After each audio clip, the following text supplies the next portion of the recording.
Donald Trump floated another concept of a plan last night, and this one was basically just a reverse of the movie Purge in an effort to curb crime rates in America. Now, if you've never seen The Purge, it's where you have one 24-hour period where everybody is able to commit as much crime as they want. You can kill, you can murder, you can steal, do whatever you want, no rules at all, and the theory is that that will get everyone's anger out, and for the rest of the year, there will be no crime. So yesterday, during Donald Trump's rally in Erie, Pennsylvania, he floated something similar, and he really needs to flesh out these concepts of his plans, because if this is what he is introducing to the national stage, we are in major trouble. We have 37 days to go until the election, zero time to waste. Make sure you drop a like, make sure you subscribe, and let's lay the groundwork with this clip of Trump talking about immigration just a few weeks back in Wisconsin. He says that it is going to be a bloody effort to get immigrants out if he gets reelected, and this is rhetoric that he has continued to use. It's this repeated pattern of saying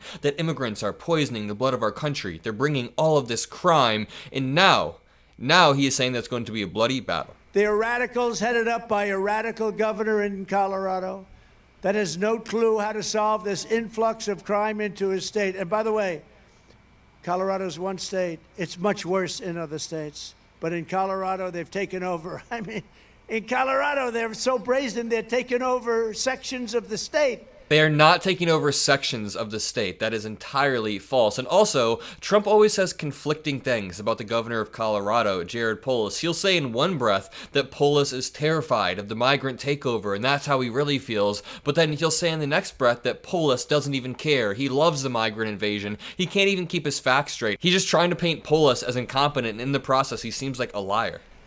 And you know, getting them out will be a bloody story. Should have never been allowed to come into our country. Nobody checked them. Nobody checked, were they criminals? Were they from jails? We have them pouring out from jails.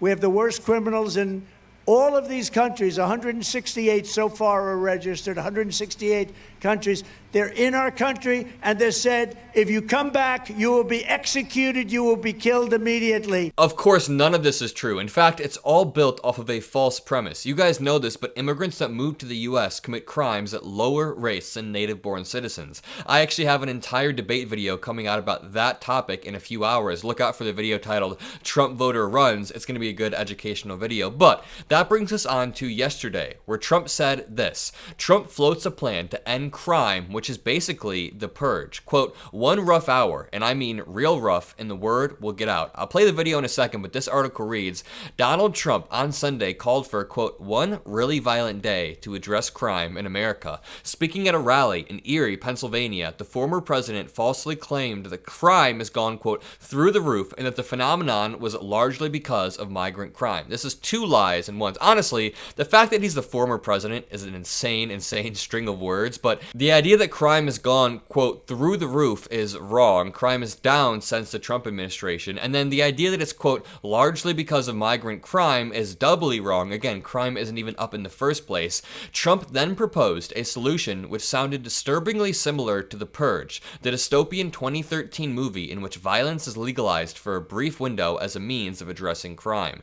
Trump proposed that law enforcement would be temporarily permitted to get, quote, real rough. That's why I said this is like the reverse of the movie The Purge, because again, in The Purge, there are no laws for 24 hours, but what Trump is proposing is that there are no laws only for law enforcement. Law enforcement is able to get real rough and basically clamp down on crime, but I feel like you just start a war on the streets, because there are a lot of people that wouldn't be okay with being brutalized by cops, and rightfully so. Here's a clip of Trump proposing this purge idea. Do it because the liberal left won't let them do it. The liberal left wants to destroy them, and they want to destroy our country.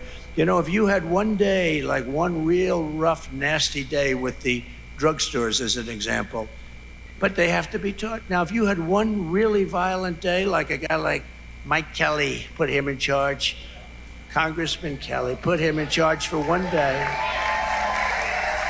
Mike, would you say, he's right here, it's a chain of events that's so bad. One rough hour, and I mean real rough, the word will get out and it will end immediately. End immediately.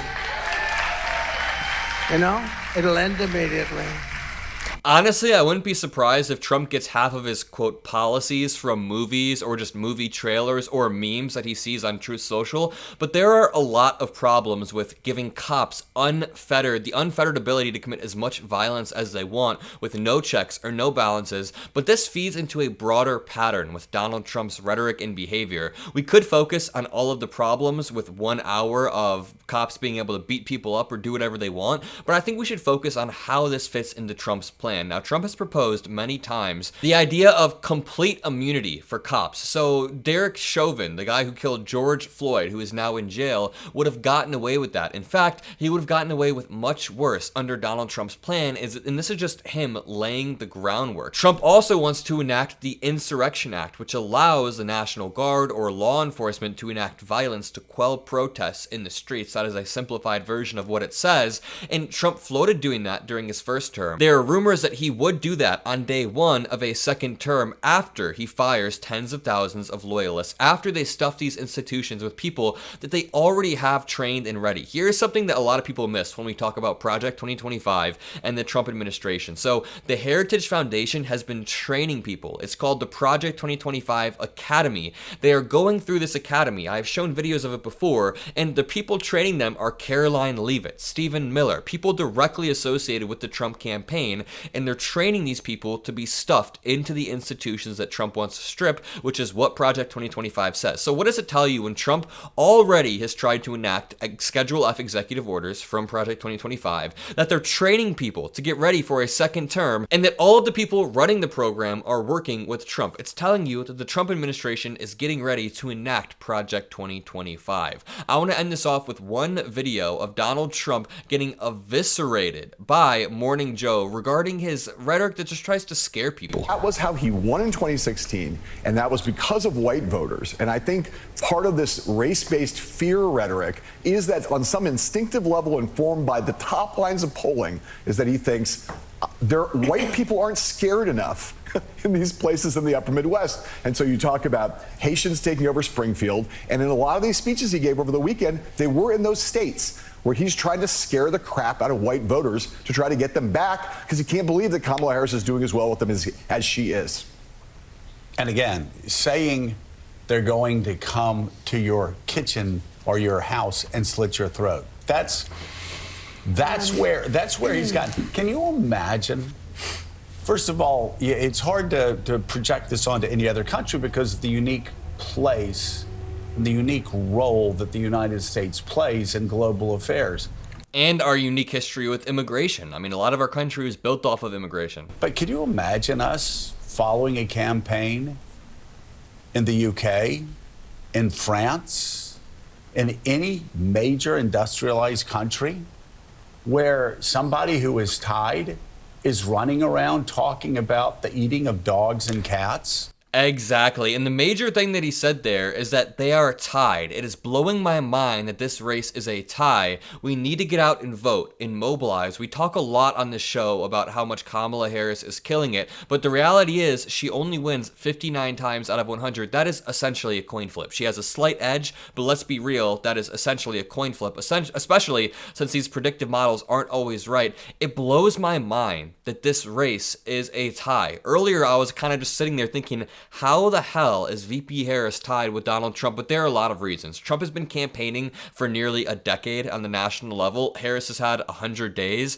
Also, Trump is an old white man. Harris is a black woman. A lot of people, whether we like it or not, have this deep down misogyny where even if they don't hate women or even if they don't show it on a day-to-day basis, I have friends or I know people that just say, VP Harris rubs me the wrong way. And you can tell it's a little bit of misogyny deep down. If you know what I'm talking about, if you appreciate what I do, drop a like, hit that subscribe button. Have a great rest of your day. I'll see you in the next video, and peace out.